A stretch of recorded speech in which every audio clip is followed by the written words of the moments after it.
Greetings, I am Lotus, and today I'm going to be showing you how to understand runes and alchemy, since they are very specific systems that have a little restrictions involved with them and various different rules. And start off when we're doing runes. Runes are very simple. You can take an enchantment off of a piece of gear and implant that onto another piece of gear, provided they are allowed to do so. You cannot put this on god equipment or precious equipment unless there's a specific enchantment involved with it. Particularly, it's called this one right here. It's Rune infused extra additional runes. You can actually put the equipment on that in there. Now, the rules with rune modes. You can make a good tier, which allows you to extract from good tier and below. You can make a miracle tier 1 with sun crystals and the miracle tier and below, and godly tier, which you can do godly tier and below. The way runes work is that it takes the hardness of the rune and extracts an item from against the hardness of the other item. For instance, if I were to do this, if I could, we can't do it, but if I were to take an ether enchantment off of this ether dagger, the ether is 120 hardness, so I would need 120 hardness worth or higher to take the equipment off. And that's how you do it.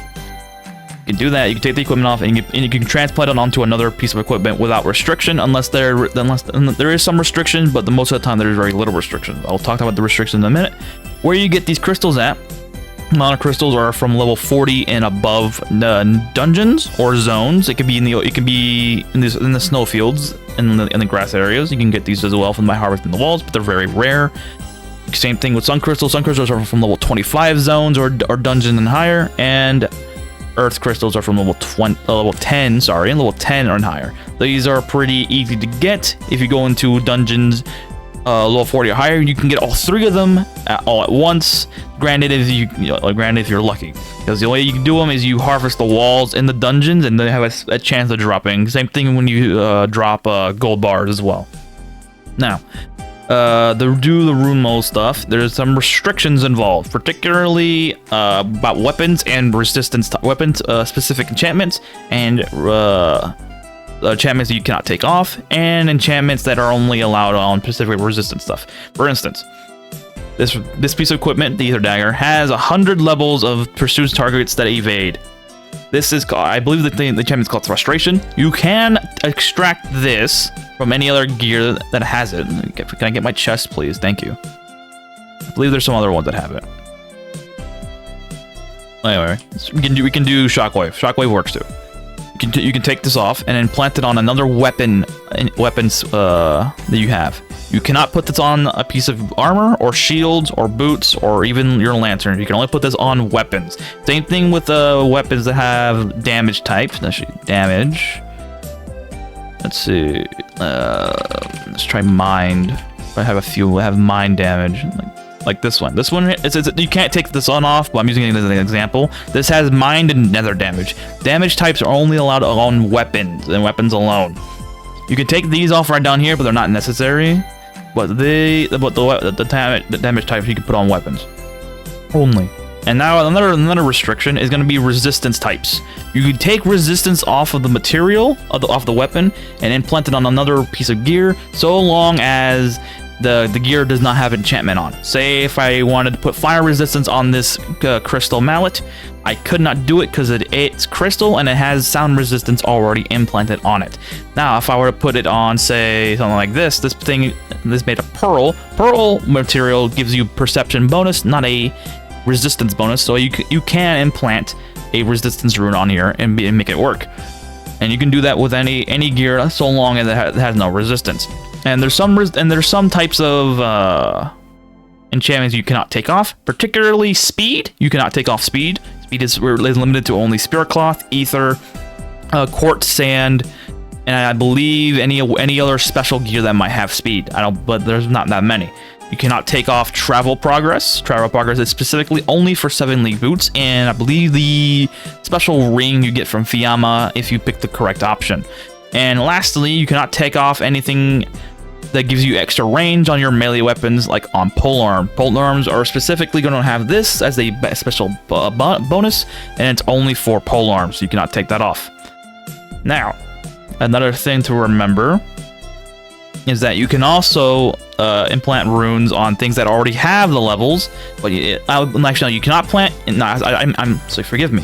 You cannot implant runes that already have the enchantment on there.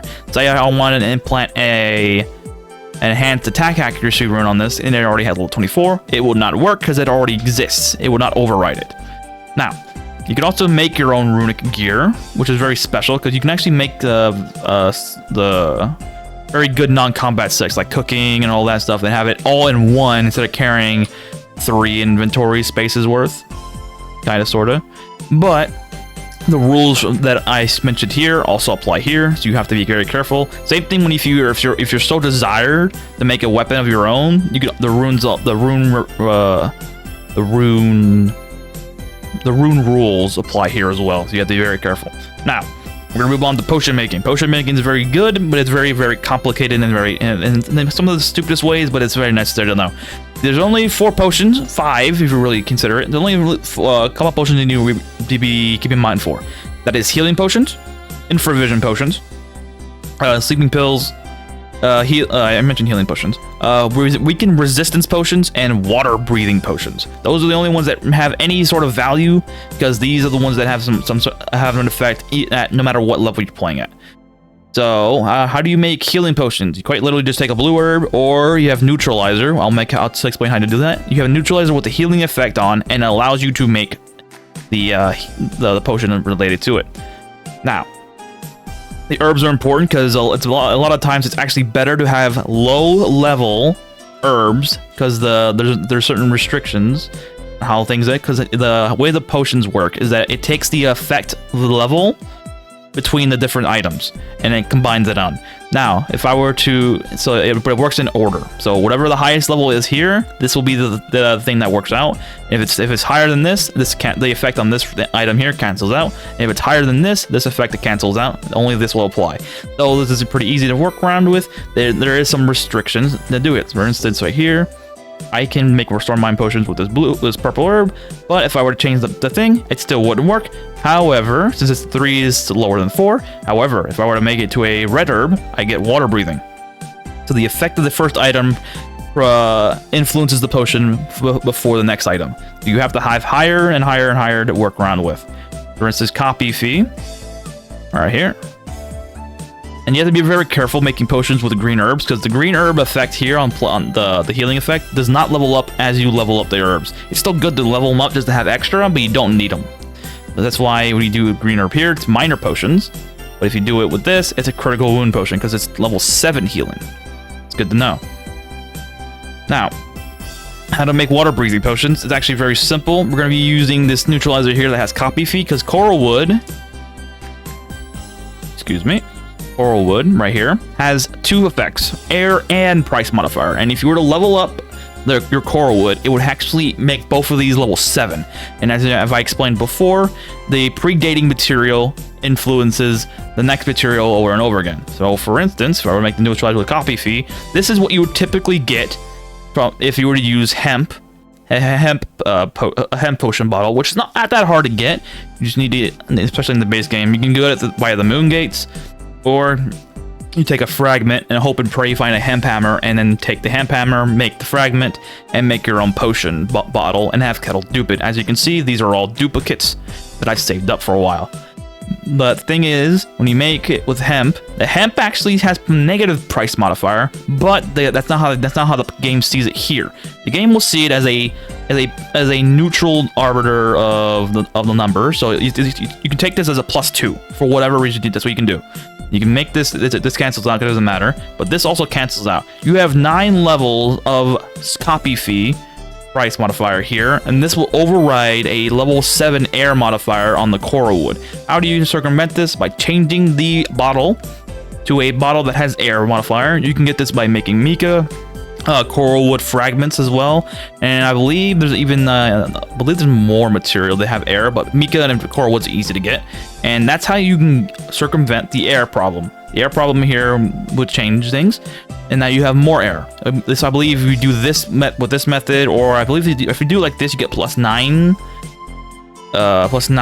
at the end quality for air with coral wood, or if you do it with core wood as a bottle as well, you get plus 10. And you can do that, make the water breathing potions. And then that's how you get it to circumvent the coral wood problem. And the only particular things you need to grow, because you do need to do some farming, and a lot of it, is a good thing that you have is mahogany, fir, palulu. You want to do putit potions. Palulu is good, but I grow this for a different reason. The different herbs, but the only ones you really need to grow is the red ones and the purple ones. The green and the blue ones are good for general, and obviously the coral wood. These are good to have. And when you do make your potions, you can come to Kettle and actually just register your copies. And why are these blessed and cursed? Because blessed potions increase the effect as an obvious, but cursing the effect is actually very good as well, because you can actually get blindness potions this way, because you can, if you curse infravision potions, it turns to blindness. If you curse healing potions, it turns into holy damage, though I would not recommend it, because the damage is low. It's like a couple hundred. So if you're fighting enemies in the void or in the high level dungeons like 300, it's not worth your time. And if you were to bless what is it, if you were to bless water breathing potions, you extend the water breathing duration and effect.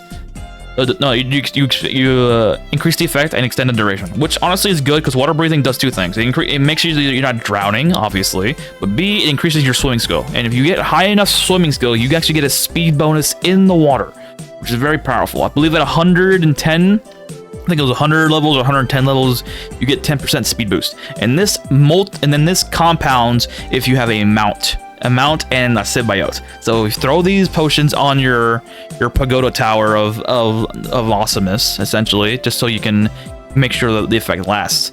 Now, another thing to remember is the weakness resistance potions. Weakened resistance potions apply elemental scar, which is, it's not necessary. That's why I said I didn't bring it up before, but it's not that good unless you're playing with a character that does these damage types, but you can still do them. But the way you get the neutralizer is by grinding up crim powder. So you just get crim powder, and then you grind it up with the Zeedle. Now we're gonna go make the Zeedle. Zeedle is very important because it is a necessary part of everything. How you make Zeedle? Go to the millstone, get chunks of soil, and you make clay. First you get the clay, then you go over to your loom. You should have the recipe already, but if you don't, you hope and pray you get it. But you get Zeedle, you make it. Then you go back to the millstone, and then you put the Zeedle in first, and then you have the option to pick an effect. Don't pick aphrodisiac mix, because you cannot make love potions in the game, because the potion that gets made when you do this is a healing potion, and the effect does not change anything. You can do that, but the thing is, the Zeedle allows you to do with ores, and as you can see, there's some ores here that have effects. There's another one right here. Where is it? You get air right here, Mega ore. You get turquoise. We also do the woods. The woods is why I say it's good to grow wood. This is the putit potion effect right here. This is the infravision potion. This is the comfort. This is the healing potion, which is good. And you also do fragments as well to influence things, but this is better to do woods because woods are upgradable. And that is all you really need to know about potion making. If you have any questions in the comments, please leave them there so I can answer them. I will be more than happy to do so. And if you have anything that is confusing, again, put them in the comments. I'll be clarifying things there. Other than that, I appreciate a like and subscribe on the video. I hope it's been really helpful that y'all doing all this for me. And I'll see y'all at a different time. Take care of yourselves.